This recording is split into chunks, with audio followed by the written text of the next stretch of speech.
imagine what happens if you play like this very, very fast and you have an echo between each note? You can't hear anything. I once played Paganini number 5, very fast, and I once heard a tape of it in a very echoey hall, and it sounds like,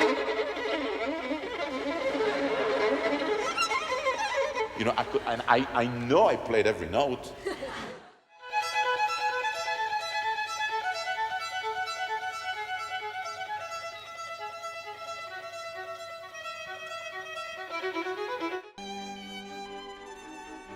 Itzhak Perlman was born in Israel in 1945 and studied at the Academy of Music in Tel Aviv.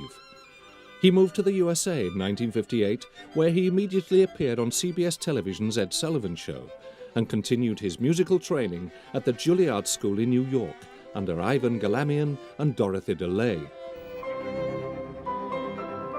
His success in winning the prestigious Leventrit competition in 1964 launched his international career, through which he has become known as one of the world's leading musicians.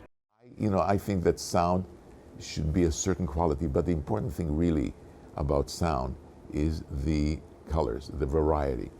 You can have a sound that sounds great, but if you don't change it, if you don't use some variety, it'll be boring.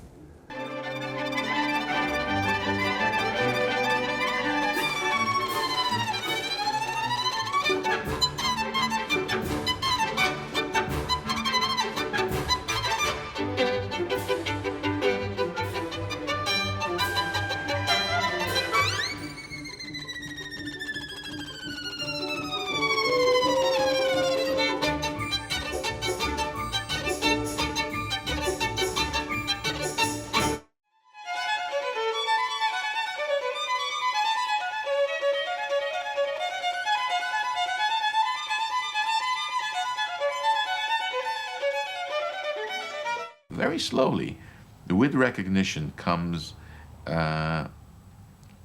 natural sort of attitude.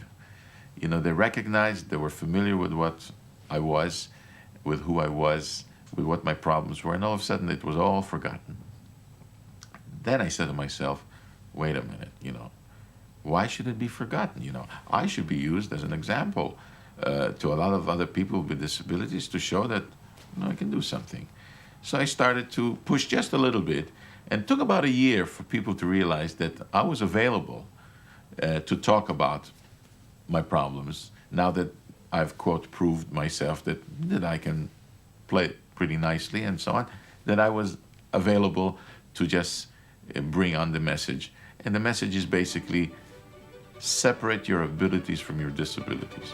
And that has been always my message.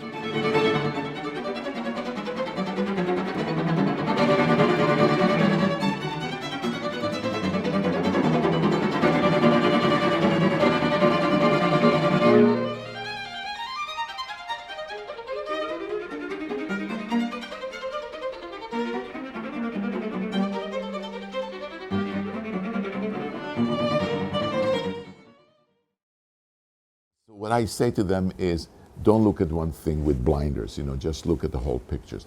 The important thing is that, are you happy making music? Are you happy doing things in music? That's the most important thing.